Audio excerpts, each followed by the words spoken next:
2022 жылғы 20 қарашада Қазақстан Республикасы президентінің сайлауы өтеді. Сайлаушылар тізімдеріндегі өзіңіз туралы деректерді қалай тексеруге болады?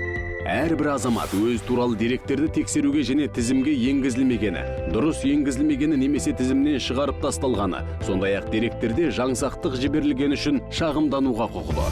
Азаматтардың тұрғылықты жері бойынша құрылған сайлау учаскелеріндегі сайлаушылар дауыс беру күніне 15 күн қалғанда сайлаушылар тізіміне өздері туралы енгізілген деректердің дұрыстығымен таныса алады.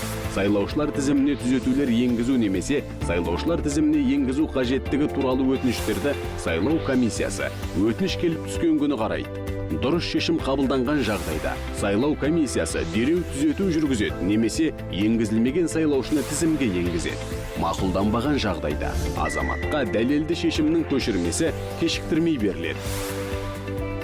Шешімге сайлау комиссиясы орналасқан жердегі тиісті сотқа шағым жасауға болады. Сот шағымды келіп түскен күні қарайды. Бұл ретте әскери бөлімдерде, демалыс үйлерінде, санаторийлерде, тұрақты емдеу профилактикалық мекемелерінде, шалғайдағы және қатынасу қиын аудандарда, алыс мал шаруашылығы учаскелерінде, тергеу изоляторлары мен уақытша ұстау изоляторларында, Қазақстан Республикасының шет мемлекеттердегі шетелдік мекемелерінде құрылған сайлау учаскелерінде, сайлаушылар тізімдермен дауыс беру күніне 5 күн қалғанда таныса алады. Қазақстан Республикасының орталық сайлау комиссиясы.